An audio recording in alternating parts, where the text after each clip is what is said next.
not gonna work. I just wanted to show you guys my cute little Zippo lighter. From now on, I will be using candles. I do apologize for using sage.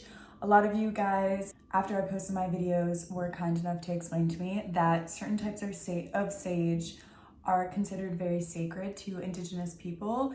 And because they're kind of being commodified and sold, it's a little harder for these people to get their hands on them. I'm going to link some articles down below if you also want to read up on it, but I will be refraining from burning sage in my videos to come. Thank you so much for letting me know. Oh, let's light this bad boy so we can get into it.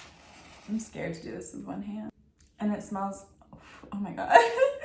It smells so good. And I love these because they have a really pretty outside thing. I also have a green one. I asked you guys on Twitter and Instagram to send me any questions you had about my time living in Seoul, South Korea. For those of you that did not know, hi, my name is Abril Rios.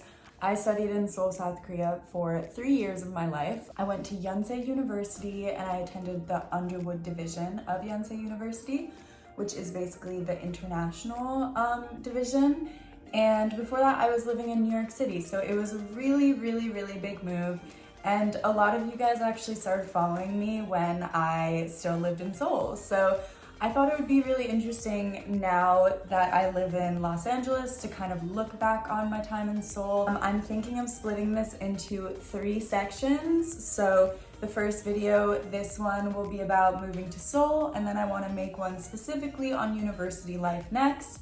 And then the third one will be my fave places to go, favorite dishes to eat, things you have to do in Seoul. And I'll include, you know, addresses and footage that I have if I have any. So let me know how that sounds to you guys. I thought it would be better if I just had focuses and made this like a little mini series. So for those of you that don't already know, I was a K-pop fan from probably around age 12 to age, I want to say like 18 or 19. My first K-pop group was Big Bang, and it kind of inspired me to learn Korean at a really young age. So I think I was about 13 when I taught myself Korean. I bought all the textbooks I could find at Barnes and Noble's, like the self-help ones, and I just sat there and I learned. I also watched dramas. Variety shows like Running Man really helped me learn just like conversational Korean. And I also had a lot of friends at my school who were not Korean but had a similar interest, and we were all kind of learning Korean together and we would practice it with one another. So that was really helpful. When I was 13, I actually traveled to Korea for the first time in my life with my close friend at the time. She was older than me and she was Korean and had family there. Traveled with her. We didn't stay in Seoul. Area we stayed in was called Ansong, and it was like kind of more rural. It was really beautiful. Just had a great summer. So I think I went back there for summer vacation like 4 or 5 times on different occasions, but always by myself or with a friend. That really helped me to learn Korean and helped me to be prepped to know how to live there. I finally could apply to university. I thought, well, this is my time since I'm young and can travel to travel. I applied to Seoul National University, which I got denied from. Yonsei University, which obviously I got into. I think I applied to Korea. I'm not sure if I got in or not. I think I did. When I got into Yonsei, I was really excited because that meant that I could go to university in a place that I really loved to be. I remember getting the news. I got home and I got the email that I got accepted, and my mom was crying. We're all crying.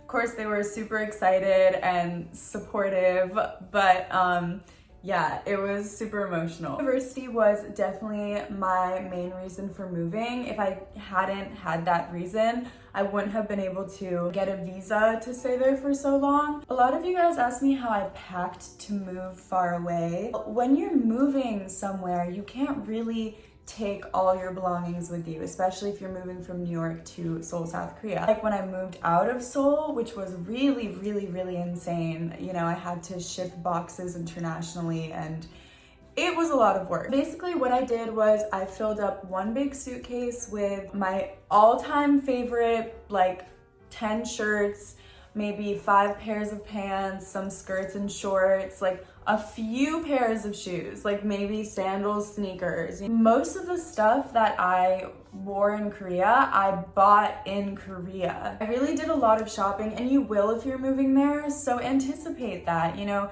don't bring a lot. You're starting new. You're gonna want a fresh new wardrobe for your new life in Seoul. And shopping there is not expensive. You can find really good cheap options, even for long down winter jackets. I saw some for like 40,000 won at like Wonder Place, so don't overpack. There were 3 key points of daily life that I wanted to talk about, which were transportation, the weather, and nightlife. I definitely needed the app on my phone, like the Seoul subway app, to get around, because it would just tell you the route that you had to take and where you had to transfer. You're definitely gonna have a hard time at first, and there's a lot of buses. I took a few buses in my lifetime there, but I had a really embarrassing experience on a bus once. I didn't know how much to pay for the fare, so I literally threw in so much change, and I definitely overpaid. And the guy was just staring at me like, what? This foreigner is just like out of her mind. And everyone on the bus was staring at me. It was so embarrassing. So I just kind of strayed away from buses for the most part. You can always learn how to ask for directions. There's maps, and a lot of people do speak English if you reach out. The subways are so clean and so nice. And a lot of them, like when you walk through, have like little shopping centers, or, you know, places that are making like hot waffles, so you just smell like the scent of it wafting through the air, or like hotdog. It's just like the scent of it will waft through the air on like a cold evening.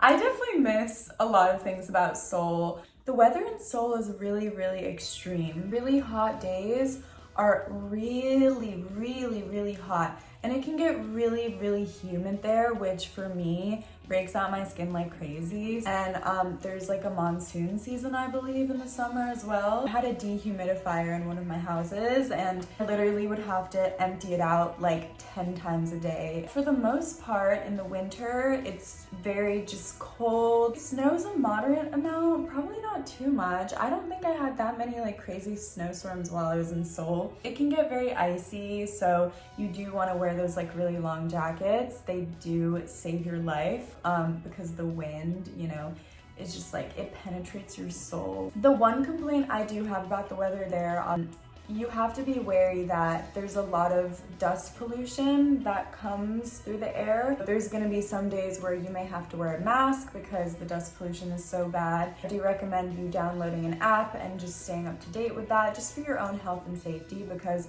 you do feel the effects of it if you don't wear a mask. Your throat will get raspy, and I used to get rashy and red sometimes when the pollution was so bad. I had a lot of teachers who would bring air purifiers to class. I had this one professor in particular who would give us speeches about it every morning, about the importance of wearing masks and the effects of dust pollution even on the brain. For me, at least, it was a big factor in a lot of my sadness living there as well, just because I didn't see like a blue sky for so many days sometimes. Now, as for nightlife, I'd say like the first 2 years I went out more than the last year that I lived in Seoul, but I definitely did go out in Seoul. Drinking age is younger. I was able to go out and drink and go to clubs and bars. My favorite places are probably Hongdae and like the Apgujeong area. The main hub is probably Itaewon if you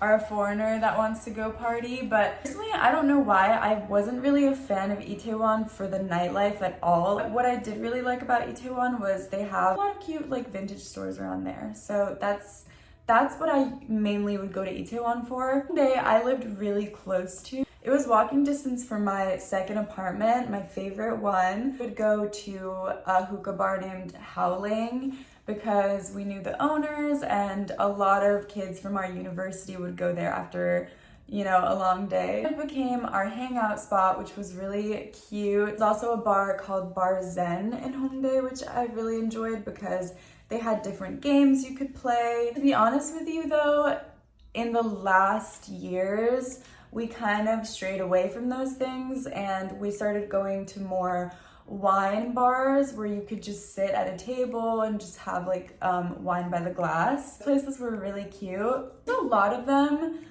that are popping up in Seoul right now that are like 1,000 won per glass, I think. You'll just see them if you're there. I don't know the name of anyone in particular that I would recommend. A lot of people were asking me about being a foreigner there and if you're treated differently for it. I will say, living there for 3 years, I do think my Korean was quite good. There were days where I definitely just wanted to not be, you know, perceived.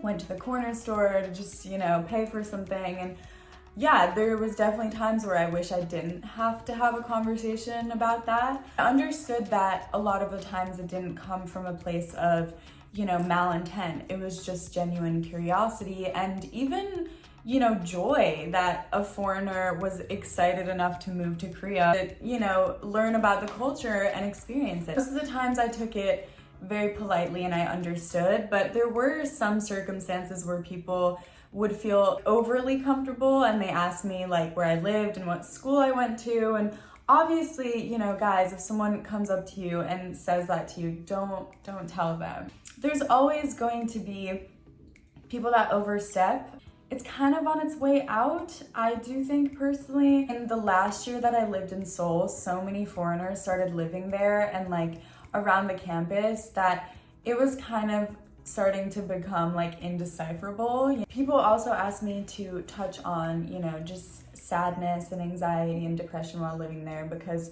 I did go through a lot while I was living there. I think it's because, you know, most of the time I was on Accutane or, you know, relapsing from Accutane.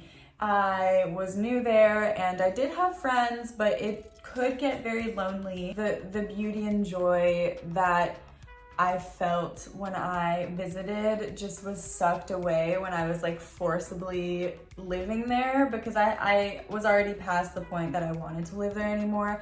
I just felt like I had to stay to finish my, you know, 4-year life at university, but then 3 years in, I was like, well, that's silly, you know, like no one's forcing me but me. So I left. I don't know, it's hard to say really why I felt so down then. Do you think my school could have been more helpful to foreigners and better to us? Also asking if moving so far affected my relationships at home. Actually, not at all, because the people that really I wanted to stay in touch with, you know, made the effort to, and we would FaceTime or text, or, you know, every time I would come back home, we would see each other. And a lot of my friends came to visit me in Korea, which was really exciting because I got to show them around and be like a little tour guide. No, I don't think it affected my relationships. I think it made a lot of them stronger.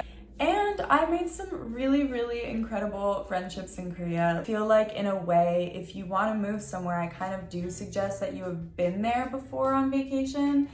If you don't have that luxury, which is completely understandable, YouTube is your friend. There's so many people that make videos about their literal experience doing it and walk you through every step. But just know, you know, do your research when you get to the airport. What transportation is available there? Where are your bags gonna be? How do you get to your apartment or where you're gonna be staying?